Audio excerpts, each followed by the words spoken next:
Halo semuanya, selamat datang di sesi bedah materi kali ini.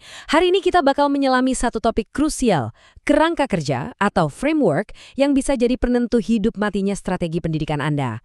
Anda tahu kan, pengembangan kurikulum itu bukan sekedar nyusun daftar mata pelajaran. Ini soal membangun peta jalan buat masa depan siswa kita. Sebuah jalan yang bakal ngebentuk cara mereka berpikir, bertindak, dan merespon dunia, yang sekarang ini pergerakannya luar biasa cepat. Coba deh Anda tanyakan pada diri sendiri, apakah struktur pengajaran yang Anda terapkan sekarang, terutama untuk pendidikan agama Islam, benar-benar udah siap menghadapi ruwetnya tantangan teknologi dan etika di era Society 5.0 ini? Kita kan hidup di zaman di mana literasi digital dan karakter itu wajib banget jalan bareng. Bayangin aja, siswa kita mungkin jago ngafalin teori, tapi apa mereka punya fondasi etika yang kuat waktu main di ruang digital yang tanpa batas? Nah, masalahnya, kurikulum kita sering banget masih keteteran ngejar realitas ini. Sumber materi kita hari ini ngasih satu metafora yang sangat ngena. Katanya, rumah yang megah akan mudah roboh jika tidak dibangun dengan fondasi yang kuat dan kokoh. Setuju banget kan? Tanpa kerangka teoretis yang solid, sehebat apapun metode yang Anda pakai, atau secanggih apapun gadget yang dipakai di kelas, kurikulum itu ujung-ujungnya bakal gagal menuhin kebutuhan siswa. Fondasi dasar inilah yang bakal kita perkuat sama-sama hari ini. Nah, ini dia peta jalan kita. Kita bakal mulai dari melihat tantangan pendidikan modern, lalu kita bedah 3 framework utamanya. Ada model Tyler, model Taba, dan model integratif. Habis itu kita adu ketiganya secara langsung, dan pastinya kita bakal bahas gimana cara milih framework yang paling pas buat sekolah Anda. Oke, kita masuk ke bagian pertama, tantangan pendidikan modern. Kita perlu samakan persepsi dulu nih, kenapa sih pembaruan kurikulum ini jadi PR yang sangat mendesak buat para pendidik sekarang? Pendidik zaman now itu tekanannya luar biasa berat dari dalam dan dari luar. Di sisi internal, kita dituntut buat menuhin standar nilai nasional, tapi di saat yang sama kita juga harus mati-matian ngelawan degradasi karakter siswa. Belum lagi dari sisi eksternal, kita dihadapkan sama gempuran kemajuan teknologi, era Society 5.0, plus tuntutan buat nyetak lulusan yang siap masuk universitas top dunia. Biasanya kan mata pelajaran kayak pendidikan agama Islam itu diajarinya misah-misah ya. Fikih ada jamnya sendiri, akidah sendiri. Pendekatan yang terpisah-pisah kayak gini sekarang kelihatan banget keteterannya buat ngegabungin karakter spiritual dengan tuntutan dunia digital yang serba cepat. Jadi, gimana solusinya? Yuk kita lihat kerangka fondasi yang pertama di bagian kedua ini, model Tyler. Ini adalah pendekatan yang paling tradisional dan paling sering kita temui. Kita mulai dengan model Tyler. Secara sederhana, ini tuh pendekatan blueprint yang sifatnya top-down alias dari atas ke bawah. Model ini sangat linier dan deduktif. Maksudnya gimana tuh? Jadi, sistem ini bergerak dari aturan umum di tingkat atas ke penerapan spesifik di kelas. Semuanya, dan maksud saya benar-benar semuanya, dalam kurikulum ini disetir oleh satu hal, pencapaian tujuan pendidikan spesifik yang udah diketok palu sama otoritas di awal. Tyler minta kita mengeksekusi 4 langkah dasar, urut nggak boleh kebolak. Pertama, tentukan dulu tujuan pembelajarannya secara jelas dan terukur. Kedua, tentuin proses atau pengalaman belajarnya buat nyampai tujuan tadi. Ketiga, atur materi pembelajarannya. Dan terakhir, yang keempat, lakukan evaluasi buat ngecek tujuannya tercapai apa enggak. Sangat rapi, lurus, dan sistematis banget kan? Tapi pendekatan ini tuh ibarat pedang bermata dua. Kelebihannya jelas ada di strukturnya yang super rapi.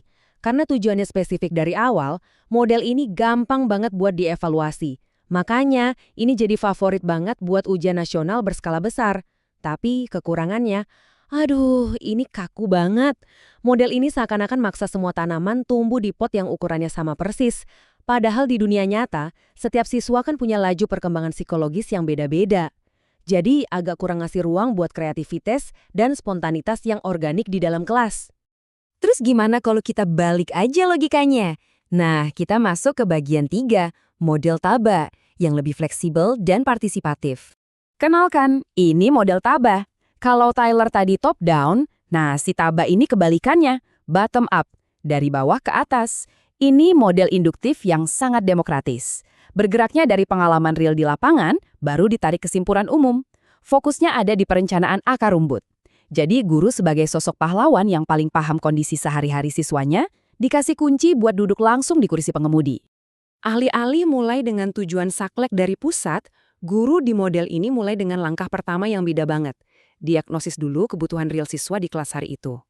Dari diagnosis itulah, Si guru merumuskan tujuannya sendiri, milih materinya, nentuin pengalaman belajar yang paling pas buat muridnya, dan akhirnya mutusin cara evaluasinya gimana.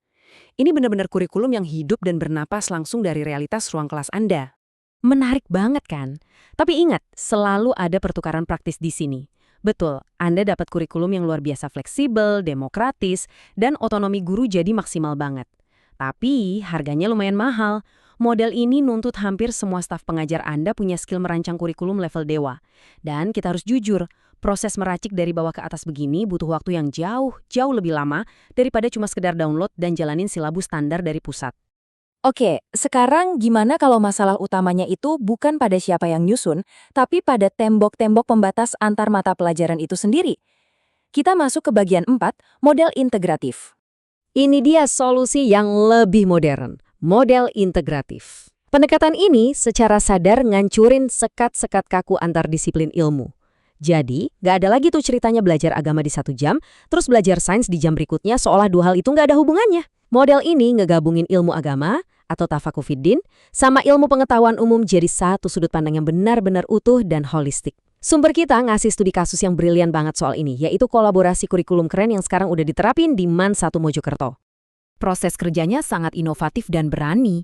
Awalnya, pendidik harus duduk bareng buat memetakan di titik mana sains dan agama itu nyambung secara logis. Habis itu, mereka mendesain materi tematik yang nabrak batas-batas akademik tradisional. Coba bayangin, ada kelas di mana siswa ngebahas etika pelestarian lingkungan dari kacamata siklus biologi molekuler, sekaligus dibedah lewat ayat-ayat Al-Quran secara barengan. Keren banget kan? Dan pastinya evaluasinya juga harus holistik, ngukur kecerdasan intelektual sekaligus kematangan spiritual siswa. Keunggulannya udah pasti juara. Model ini pelan-pelan ngilangin dikotomi kuno antara sains dan agama, bikin siswa punya pemahaman alam semesta yang komplit. Tapi kita juga harus realistis nih. Tantangan buat manajemen sekolahnya itu berat banget. Nyari guru buat model kayak gini tuh ibarat nyari jarum di tumpukan jerami. Anda butuh guru dengan kualifikasi ganda yang langkahnya minta ampun. Orang yang paham rumus sains paling jelimet, tapi juga menjiwai ilmu agama secara mendalam. Gak gampang kan nyarinya? Nah, kita sampai di bagian kelima, perbandingan framework. Setelah ngupas tuntas ketiga fondasi tadi, mari kita jajarin ketiganya buat kita adu dan bandingin secara langsung.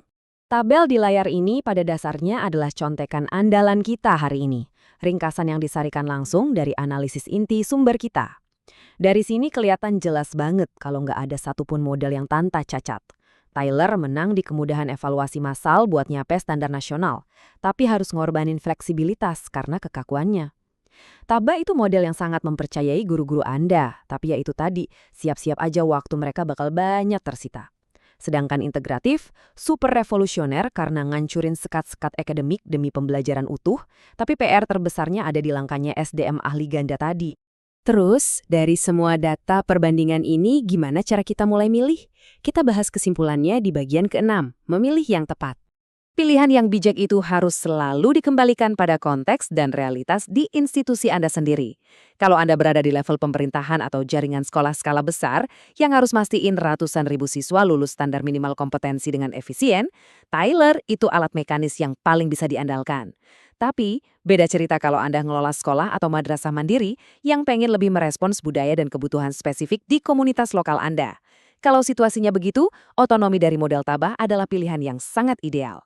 Dan kalau institusi Anda punya visi jauh ke depan, bercita-cita nyata generasi ilmuwan muslim yang cerdas secara analitis sekaligus religius, plus Anda punya sumber daya buat ngebina atau ngerekrut guru-guru top, maka model integratif adalah game changer yang Anda cari.